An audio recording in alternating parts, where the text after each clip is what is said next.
अस्सलाम वालेकुम नाज़रीन, मैं हूं आपका मेज़बान इमरान ख़ान और आज मेरे साथ स्टूडियो में मौजूद हैं डॉक्टर उमर मुर्तज़ा शेख साहिब, जो कि माहिर नफसियाती अमराज़ और साइकेट्रिस्ट हैं।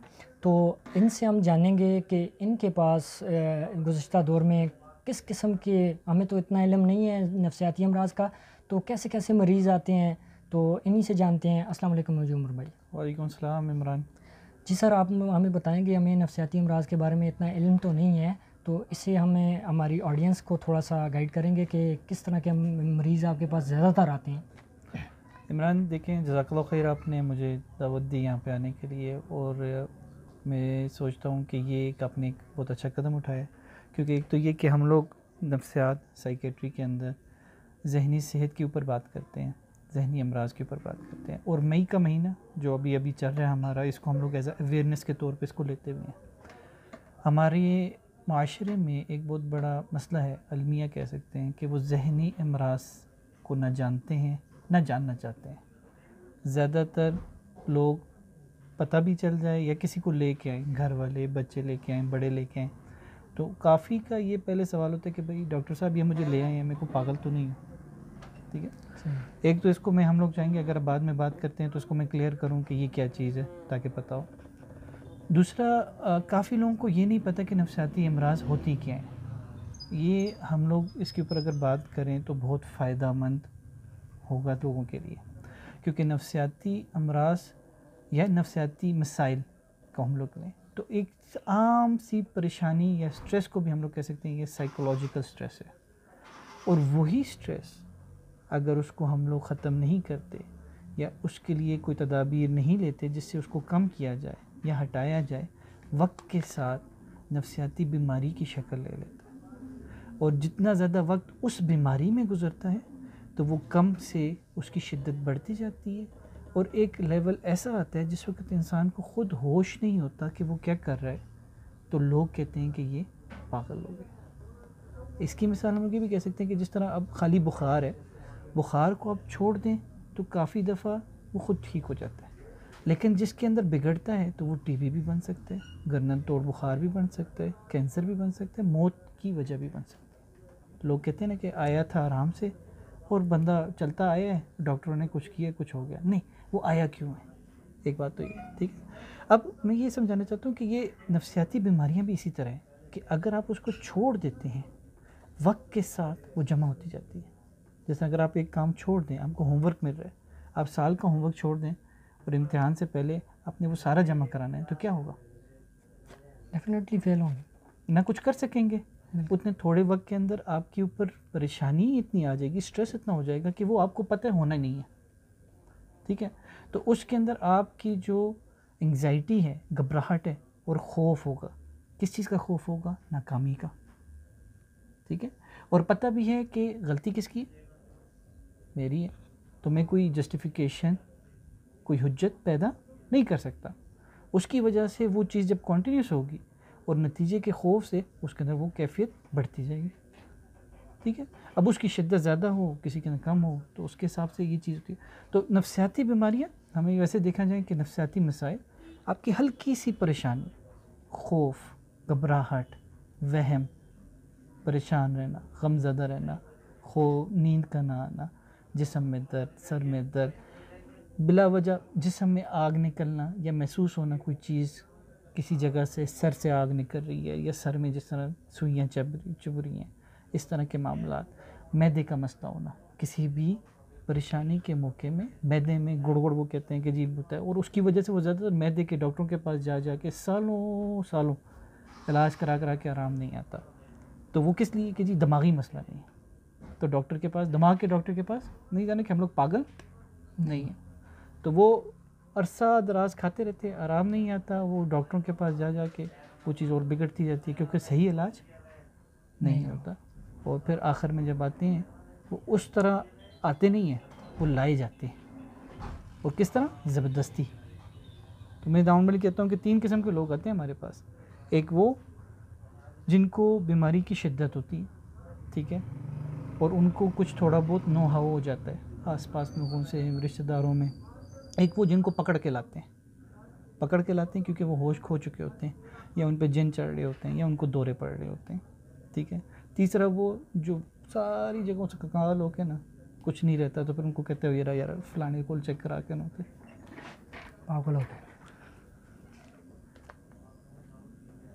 तो इसके मतलब रिएक्शंस जो हैं मतलब कि यंग जनरेशन में ज़्यादा हैं या जो बूढ़े हैं उनमें ज़्यादा हैं?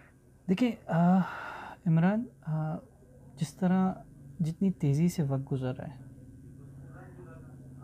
अफसोस ये है कि हर उम्र में ये चीज़ नज़र आ रही है, क्योंकि वक्त की तेज़ी के साथ ये हर वक्त जो है, या हम लोग कह सकते हैं हालात मामलात हर किसी पे असरअंदाज हो रहे हैं।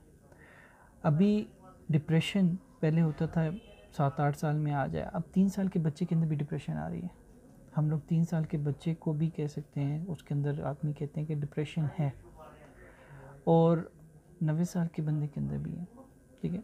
अब उनकी वजूहात मुख्तलिफ हो सकती हैं, ठीक है। हमारे यहाँ एक बहुत बड़ा मसला ये भी है कि बच्चों के ऊपर किस तरह इसको एक जनरल उसके अंदर समझिए ना, तो एक किस तरह के हम लोग कहते हैं कि जी जिस घर में किसी भी सरबराह के अंदर नफसियाती बीमारी हो, माइल्ड नहीं, हल्की नहीं, दरमियानी नहीं, थोड़ी सी severe, moderate to severe intensity की नफसियाती बीमारी कोई भी हो, उसका असर घर के सारे मेम्बरान पे होता है।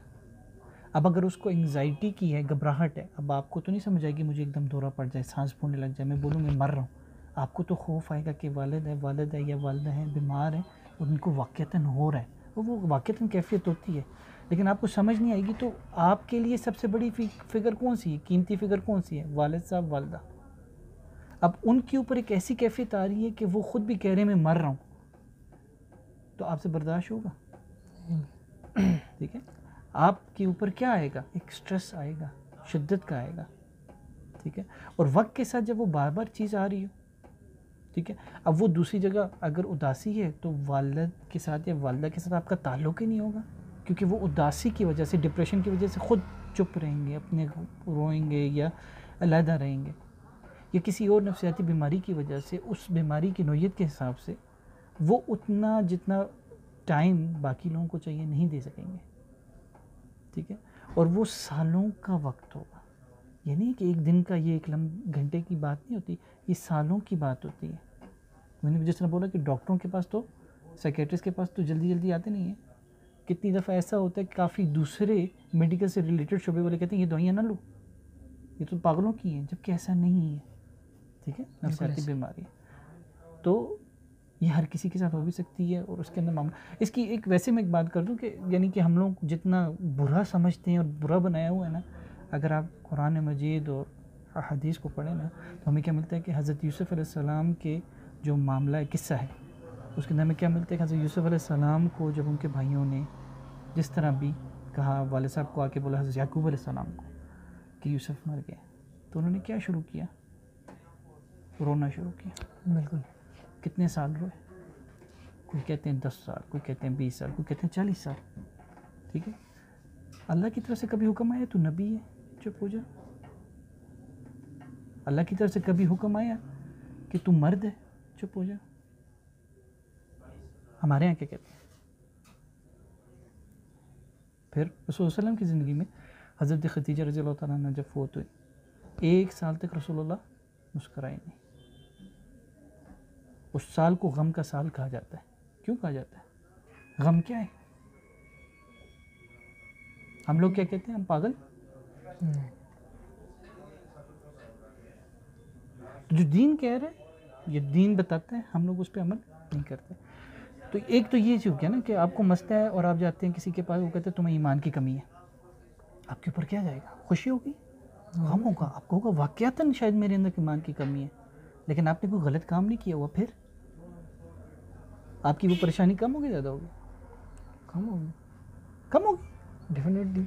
जब आपके एक परेशानी के साथ जा रहे हो एक बंदे के पास, वो बोलते तुम्हें ईमान की कमी है और आपने कोई गलत काम नहीं किया, उससे परेशानी ज़्यादा, सॉरी, परेशानी ज़्यादा होगी आपकी। आपको होगा यार मैंने क्या किया, जबकि आपने कुछ किया हुआ नहीं है। तो एक चीज़ पे, सरसरी चीज़ पे जवाब देना या बात करना नहीं, कितनी चीज़ें ऐसी होती हैं जो पीछे चल रही होती हैं जिसका नहीं पता। आपके वालिदैन की क्या हालात हैं, आपके घर वालों के क्या हालात हैं, आपकी माली क्या हालात हैं, आपके बच्चों के क्या हालात हैं। अब एक बंदा आता है, वो कहता है कि जी मुझे नींद नहीं आ रही, मैं बहुत परेशान हूँ। अब वो उसने बाकी चीज़ें नहीं बताई, हमारा तो काम है ना पूछना। अब उसके घर में 3 माजूर बच्चे हैं, गम बनता नहीं बनता, बिल्कुल बनता है। परेशानी बनती है नहीं बनती। और उसके ऊपर कोई बोले ये तुम्हारे गुनाहों की नतीजा है, क्या गुजरेगी उस पर? बिल्कुल। मेरी बात समझ आ रही है आपको? तो हमारे यहाँ हर कोई अलामा बना हुआ है, दीन के मामले में भी और सेहत के मामले में। फिर इसी तरह जब बच्चों की बात होती है तो बच्चों को मारना किधर लिखा हुआ है? कहीं पे भी नहीं। कितना मारते हैं? मारते हैं इसी तरह ही है। जिधर से मुड़ते हैं बच्चों को मार पड़ती है। वालिदैन का गुस्सा बच्चों पे, दोस्तों का गुस्सा बच्चों पे, बीबी का गुस्सा बच्चों पे, हस्बैंड का गुस्सा बच्चों पे। और वो हमारे पास आते हैं बच्चों से, मैं बाकायदा पूछता हूँ कि भाई गुस्सा आता है? जी आता है। बच्चों को कितना मारते? बहुत मारते हैं। लेकिन उसके बाद अफसोस होता है, रोना आता है? जी बहुत रोना आता है। तो इसका ये मतलब हुआ जब वो मार रहे थे, इतना मार रहे थे कि उनसे खुद काबू नहीं हो रहा था, वो मार रहे। वो बच्चों का गुस्सा नहीं था, जो किसी और का गुस्सा था वो उन पर नहीं कर रहे। तो जब बच्चे को ऐसे मार पड़ेगी तो उस पर क्या गुजरेगी? डिप्रेशन में जाएगा। वो डिप्रेशन कहाँ निकालेगा? अपने ऊपर ही, बच्चा तो किसी अपने ऊपर, अपने बहन भाइयों के ऊपर, या वक्त के साथ उसके अंदर नफसियाती मसाइल आने के इम्कानात बढ़ जाएंगे। तो ये हमारा जो टॉपिक है ना बहुत ब्रॉड है, इसमें बात करना चाहिए ना तो बहुत वक्त गुजर जाएगा, और मैं भी चुप नहीं होऊंगा तो आपके भी सवाल बंद नहीं होंगे। तो अगर आप इस पे तरह से मेहनत करके कुछ और सवाल देखें, हम लोग उस पर बात कर सकते हैं। तो जादुओं के ऊपर भी कर सकते हैं, जिन्नात के ऊपर भी, और दौरे जो पढ़ते हैं हमारे यहाँ। गुज़िश्ता दौर में सर ऐसा है कि बहुत लोग हैं ना, इस तरह की कैफियत आ जाए, जिस तरह की नफसियाती कैफियत आ जाए तो कहते हैं जी फ़लाँ बुज़ुर्ग के साथ जाते हैं जी, वहाँ पर तवीज़ करवाते हैं, ये हुआ, एक से ना ठीक हुआ दूसरे को पैसे देते हैं, दूसरे से ना ठीक हुआ तीसरे को पैसे देते हैं। ये तो बहुत सारी चीज़ें हैं, ये एक अलग टॉपिक है। तो यहाँ पर मैं आपसे एक और क्वेश्चन पूछूँगा कि जो हमारी टीन एज है आजकल, जाते वक्त में टीन एज में बहुत सारी ऐसी प्रॉब्लम्स आ रही हैं, तो काइंडली प्लीज़ आप उनके लिए कोई ऐसा मैसेज दें कि वो इस चीज़ से निकलें, या उनके वालिदैन जो हैं उनको इस चीज़ से निकालें कि वो रात को सोते नहीं हैं। उनकी अक्सर शिकायत हैं, मेरे पास भी आते हैं कई लोग कहते हैं। देखिए इमरान, ज़्यादा लंबी बात पे नहीं जाता है, पहले बहुत बड़ी वीडियो हो रही है। एक चीज़ मैं आपको ये बताऊँ, हमारे एक्सपीरियंस में टीन एज या आप यंग जो लड़के हैं उनके लिए हमारा एक बहुत बड़ा, हमारे पास नफसियाती मसाइल के साथ जब आते हैं या शिद्दत के साथ आते हैं तो घर में इतना नहीं रोते होंगे जितना हमारे पास आकर होते हैं, या उनके आंसू निकल आते हैं बेसाख्ता। लेकिन ये देखें कि जो यंग जनरेशन है उसका एक बहुत बड़ा इशू ये है कि उनको ये नहीं पता कि उनका ज़िंदगी में मकसद क्या है। बेशक उनका ज़िंदगी में कोई मकसद नहीं है। भाई क्या कर रहे हो? BS कर रहा हूँ कंप्यूटर साइंस में। किसने बोला था? अब्बू ने बोला था। अच्छा भाई क्या कर रहे हो? जी मैं इंजीनियरिंग कर रहा हूँ। किसने क्या बोला था? जी दोस्त कर रहे थे, मैंने कहा मैं भी कर लूँ। ठीक है, एक तो ये बात आई। अब वो कर रहे हो, दिल लग रहा है? जी दिल नहीं लग रहा। आगे क्या करना है? बस सोच रहे हैं, जी देखा जाएगा। ठीक है, मैट्रिक कर लो, ख़त्म हो जाएगा, ख़त्म कर लीजिए, और FSC कर लो, ख़त्म हो जाएगा सब कुछ। तो हमारे यहाँ जो ज़रूरत है, एक विज़न की ज़रूरत है। यंग एज पे बच्चे को ख़ुद पता होना चाहिए कि मैंने मुस्तकबिल में क्या करना है। इसकी मिसाल इस तरह है कि आप एक कमरे में जाते हैं जिसमें बहुत सा सामान पड़ा हुआ है, लेकिन उसमें से एक चीज़ आपको चाहिए, लेकिन रोशनी नहीं है। अब आप उस कमरे में जाते हैं, उस चीज़ को ढूंढने के लिए हो सकता है आपको टकरें लगें, आपको देर से मिले, आप नुकसान हो, आपको आधे घंटे बाद मिले, 1 घंटे बाद मिले, वो चीज़ मिल जाएगी, मुश्किल से मिलेगी, मिल जाएगी, लेकिन उसमें आप ज़ख्मी भी हो सकते हैं। बाकी मामला नहीं है, कहीं के कांटे पड़े होंगे, कहीं पे कुछ नुकसान के बाद। लेकिन अगर उसी जगह पे जैसे ही आप दाखिल हो, रोशनी हो, वो चीज़ सामने आपको आधे 1 घंटे की जगह चंद सेकंड में मिल जाएगी। तो इसी तरह ज़िंदगी के अंदर मकसद रोल अदा करता है कि ज़िंदगी का मकसद होगा तो एक ओरिएंटेशन होगी, एक तर्ज होगा, एक तरीका होगा, एक जगह पता होगी किधर मैंने जाना है। उसके अंदर उसके लिए आसानी होगी, उसके अंदर एंग्जाइटी कम होगी। अब मिसाल के तौर पे कि मुझे पता है कि अगर मैंने एक बड़ी बिल्डिंग बनानी है तो वो आसान काम है। मुश्किल काम उसका ख़र्चा होगा, पैसे लगेंगे, हो सकता है मटेरियल महंगा हो जाए, हो सकता है कोई ना आए, हो सकता है मेरे पास पैसे ख़त्म हो जाए। मुझे पहले पता है कि ये काम आसान नहीं है, इसमें टाइम भी लगेगा, वक्त भी लगेगा, मेहनत भी लगेगी, पैसे भी लगेंगे, लेकिन मुझे पता ही नहीं है और मैं निकल जाऊँ एक काम के लिए, तो फिर नुकसान है। असल इसको अगर आप लोग आम उस लसान में अल्फाज में समझे ना, एक मिसाल के तौर पे अल्लामा मोहम्मद इकबाल साहब का विज़न क्या था? पाकिस्तान अलहदा मुल्क, क्या उनकी ज़िंदगी में पूरा हुआ? नहीं हुआ। उनको लोगों ने बातें की, ये बिल्कुल की, ठीक है, लेकिन उन्होंने काम क्या छोड़ा उसके ऊपर? देखिए, जब आपका विज़न पुख्ता है और पता है कि कितना आला है, कितना अच्छा है, तो आप उसमें लगते हैं, तो वक्त के साथ और लोग आपकी टीम बनती जाती है। और जितना अच्छा विज़न होता है उतनी अच्छी पक्की टीम होती है और उसके साथ आप उनकी ग्रूमिंग करते हैं। और अगर आपकी ज़िंदगी ख़त्म भी हो जाए, वो उस काम पे लगे रहते हैं, तो ये वो सदका जारिया वाला मामला भी हो जाता है, ठीक है। तो हमारी जो जनरेशन है उसका सबसे बड़ा इशू जो मेरे नज़दीक है फ़िलहाल, उनको ये नहीं पता उनका ज़िंदगी का मकसद क्या है। उनको पता ही नहीं है उन्होंने क्या करना है और क्यों करना है। इवन कि अगर पैसे के लिए हो तब भी नहीं पता कि क्यों करना है, किस तरह करना है। बाकी बहुत लंबी है। तो नाज़रीन, इसमें हमारे लिए, हमारे साथियों के लिए बहुत बड़ा मैसेज है, ज़िंदगी का मकसद से ज़िंदगी जिएँ, बेहतरीन ज़िंदगी जिएँ। बहुत शुक्रिया डॉक्टर साहब, आपने बहुत अच्छी बातें की हैं। तो इंशाअल्लाह बहुत जल्दी नाज़रीन डॉक्टर साहब के साथ एक नए टॉपिक पे, नए वीडियो के साथ मिलेंगे। तब तक के लिए आपसे इजाज़त चाहते हैं। अल्लाह हाफ़िज़।